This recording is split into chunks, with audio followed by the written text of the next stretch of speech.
네, 안녕하세요. 오늘의 건설의 김 차장입니다. 오늘은 기계가스 설비 공사업에 대해서 안내를 드리도록 하겠습니다. 자, 여러분들 많이 아시다시피 2022년부터 건설산업기본법이 개정되면서 전문건설 면허가 통합이 되었죠.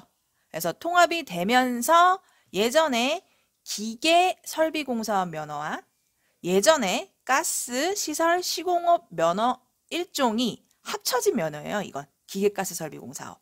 자, 혹시라도 참고하세요. 저희가 업종 그 통합된 부분 있잖아요. 그 부분에 대해서도 유튜브로 안내를 해놨어요.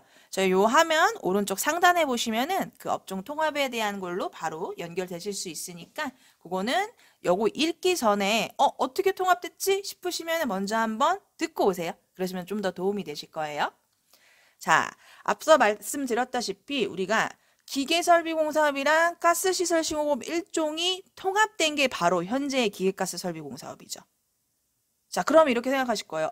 그러면 내가 기계가스설비공사업 면허 하나를 취득하면 기계설비 업무도 하고 가스 업무도 할 수 있는구나 라고 하고 생각하실 수 있어요. 근데 사실은 그렇지 않아요. 우리가 가스라는 단어만 들어도 뭔가 위험하잖아요. 그쵸? 누군가 전문 인력이 해야 되고 해본 사람이 해야 될 것 같고 경력이 있어야 될 것 같은 업이잖아요. 이름에서도 풍기죠. 마찬가지로 이게 법이 개정이 돼서 면허는 통합됐지만 실제로 일 자체를 그렇게 할 수 있지는 않아요. 자, 우리가 면허가 통합이 되면서 기계가스 설비 면허를 내실 때 주력 분야라는 걸 선택하게 돼요. 주력 분야를 기계설비를 선택하셔도 되고 가스시설 일종을 선택하셔도 돼요. 면허명은 같으나 주력 분야가 달라지는 거죠. 그래서 만약에 우리가 기계설비 공사업을 주력 분야로 선택했다. 그러면 가스 관련된 어떠한 입찰에도 참여하실 수가 없습니다. 왜냐? 가스업은 가스를 주력 분야로 선택한 업체만 입찰 참여할 수 있고 업을 할 수가 있어요. 자, 그럼 반대로 내가 기계가스설비공사업 면허를 취득했는데 주력 분야를 가스시설 시공업으로 했어. 그럼 어떻게 됩니까? 자, 발주 세부 기준에 의하면 면허명을 기준으로 발주를 하게 돼 있어요. 즉, 내가 가스시설이 주력 업종이면 기계가스설비공사업 입찰 참여할 수 있어요. 뽑힐지는 봐야겠죠? 아무래도 전문적인 주력이 있어야 플러스 점수가 될 테니까. 하지만 어쨌든 참여할 수는 있다는 거죠. 즉, 기계가스설비공사업 면허가 있는데 내가 주력 분야가 기계설비공사업이다. 그러면 발주에 있어서 기계업이든 가스업이든 기계업만 가능한 거고 만약에 주력 분야가 가스시설이다. 그러면 기계업이든 가스업이든 다 참여할 수는 있어요. 입찰에. 자, 이 부분 꼭 기억해 주세요. 가스는 위험해서 그런 거예요. 자, 그러면 자, 면허명이 바뀌고 이렇게 통폐합이 됐다는데 그러면 당최 뭐가 어떻게 된 거냐? 자, 다시 한번 설명드릴게요. 기계설비 공사업, 건축물에 뭐 이렇게 배관이랑 뭐 기계기구 같은 거 설치하는 일이었죠.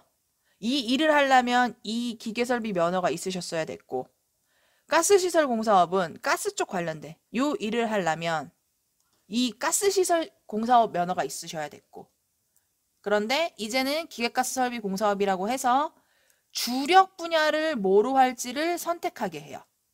그러니까 면허 낼 때 기계가스 설비 공사업 면허 내겠습니다. 가 아닌 기계가스 설비 공사업 면허 중에 기계 설비를 주력으로 하겠습니다. 또는 중에 가스 시설을 주력으로 하겠습니다. 라고 선택해서 면허를 접수하시게 되는 거죠. 그러면 뭐야? 옛날에 면허 2개 있을 때랑 지금이랑 뭐가 다른 건데? 어차피 선택을 해야 된다며. 그쵸? 근데 주력 분야라는 이름 하에 좀 좋아진 게 있어요. 자, 그거 설명해 드릴게요. 자, 1번 자본금. 예전에는 기계설비 면허 낼 때 자본금 1억 5천, 가스 시설 낼 때 자본금 1억 5천, 2개 다 내고 싶다 그러면 3억 필요했어요. 근데 지금은 그렇지 않아요. 내가 주력 분야를 2개 다 하고 싶어. 자본금 그냥 1억 5천. 내가 주력 분야를 하나만 하고 싶어. 그래도 1억 5천. 두 개를 하던 주력 분야를 하나만 하던 자본금은 그냥 1억 5천에 끝. 추가하실 필요가 없다라는 거죠. 자, 그리고 이 자본금이라는 부분이 우리가 단순하게 우리 법인인데 등기부등본상의 자본금 1억 5천이에요. 끝입니까? 아니에요.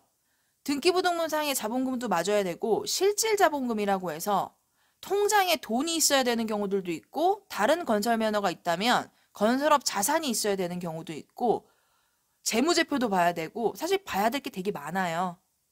제가 크게 세 가지로 말씀드려요.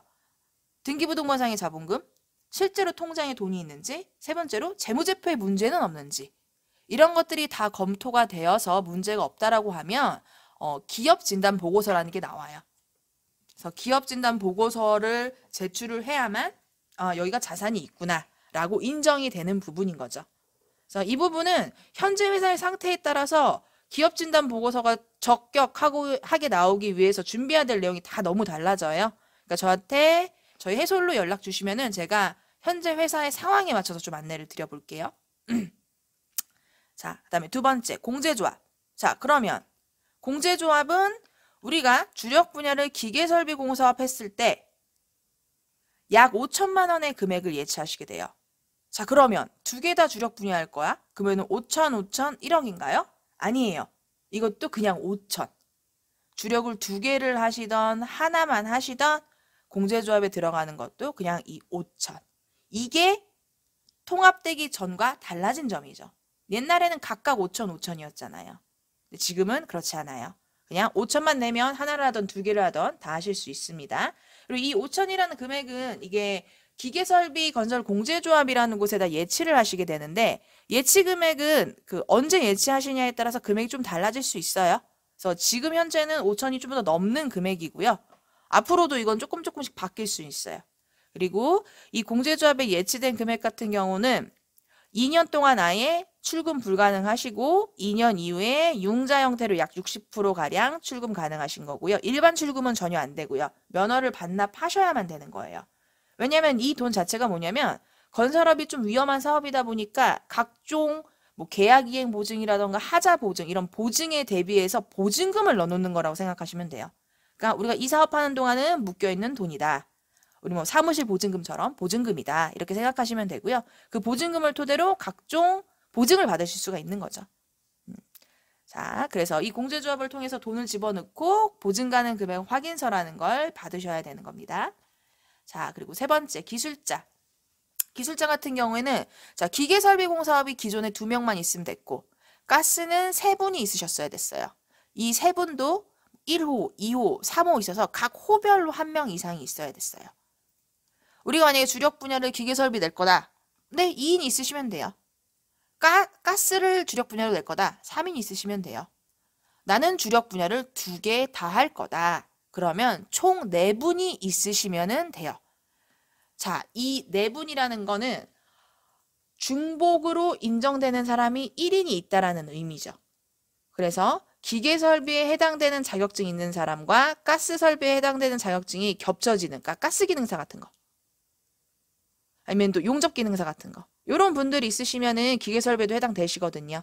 이런 분들 한 분이 있다면 총 다 합쳐서 4명이면 된다. 이렇게 생각하시면 되고요. 우리 기술자 같은 경우에는 가장 중요한 건데요. 면허를 취득하고자 하는 우리 회사에만 소속되어 있어야 돼요. 4대 보험 가입되어 있으셔야 되고 그리고 다른 회사에 이중으로 취업되어 있거나 아니면 별도의 개인 사업자 운영하고 있다거나 그러면 안 돼요. 무조건 우리 회사에만 있어야 된다는 거 꼭 기억해 주시고요. 네, 그리고 마지막 등록 기준은 이제 사무실. 사무실 같은 경우에는 동일해요. 사무실 있으셔야 되는 거죠. 이게 주력을 2개를 하던 하나를 하던 어차피 하나의 사무실에서 이루어지니까 사무실은 당연히 있으셔야 되는데 여기서 중요한 거. 사무실은 건축법상 용도가 매우 중요합니다. 특히나 요즘 더 중요해졌어요. 예전 같은 경우에는 지식산업센터라던가 공장이라던가 창고라던가 이런 것도 사무실로 구색이 맞아지니까 좀 인정을 해줬는데 요즘은 인정 안 돼 하는 건 너무 많아요. 그러면 무조건 인정되는 건 뭐냐? 근린생활시설. 사무용, 업무시설. 요렇게 건축물 대장을 꼈을 때 용도가 명확하게 나오는 애들. 그리고 당연히 그 안에 사무실처럼 잘 꾸며져 있어야 하고, 그리고 사무실이 요즘에 또 안 되는 거, 공용 오피스. 여기도 안 되는 지역이 많아요. 애매해요. 안 되는 지역이 많다라는 건 반대로 말하면 넘어가 주는 데도 있고, 나는 옛날에 공용 오피스에서 냈었는데? 라고 생각하시는 분들도 있어요. 근데 이게 근래 들어서 엄청 강화되면서 공용 오피스 안 돼요 하는 데 되게 많아졌어요. 그래서 꼭 확인하셔야 되고요. 자, 그리고 장비. 장비는 주력 분야로 우리가 가스시설 공사업을 할 때만 해당되는 거예요. 우리가 주력을 기계로 한다. 그럼 장비 필요 없어요. 근데 우리가 만약에 기계가스설비공사 면허를 내면서 주력을 가스시설로 하실 거다. 그러면 이런 장비가 다 필요하신 거고요. 이제 장비 같은 경우에는 저희 해솔에서도 이제 패키지 형태로 저희가 판매도 하고 있어요. 그러니까 궁금하신 거 있거나 구매 원하시면 또 연락 주세요. 자, 그러면 우리가 제가 아까 말씀드렸던 사무실 있잖아요. 근린생활시설 어쩌고 뭐 용도 얘기했잖아요. 어떻게 확인해야 되지? 무조건 건축물 대장 떼보세요. 주소지에 건축물 대장 떼면 거기에 용도가 나와요. 그 용도가 근린생활시설, 사무실, 근린생활시설, 사무실 요렇게 되어 있으면 요건 괜찮아요. 뭐 큰 문제 없어요. 근데 이거 말고 다른 거다. 그럼 무조건 관청에 확인하세요. 요즘에 정말 말들 많아요. 그러니까 요거 꼭 기억해 주시기 바라고요. 자, 그럼 제가 지금 자본금, 공제조합, 기술자, 사무실 4가지 등록 기준 말씀드렸고 2022년 이전과 이후 주력 분야 변동되는 거에 대해서 또 좀 같이 설명드려서 약간 복잡하다 느껴질 수도 있어요. 이제 새롭게 만들어지는 거니까. 나는 2022년 이전 것도 내용을 몰랐는데 갑자기 그거랑 이거랑 말해주니까 더 헷갈리네 하시는 분들도 있어요. 자, 궁금하신 게 있거나 내가 좀 더 세밀하게 알고 싶다라고 하시면 연락 주세요. 저희 오늘의 건설 유튜브를 운영하고 있는 저희 회사가 해솔 C&I예요. 저희 건설 면허 관련해서 업무 대행하고 있고 뭐 법인 설립부터 면허 발급까지 논스톱으로 모든 업무 하고 있거든요. 그래서 전화 주시면 제가 지금 회사가 처해 있는 상황에 맞게 그리고 조금 더 심플하고 명확하게 안내를 드릴게요. 자, 궁금하신 거 있으면 이 번호로 꼭 연락 주시고요. 지금까지 오늘의 건설의 김 차장이었습니다. 감사합니다.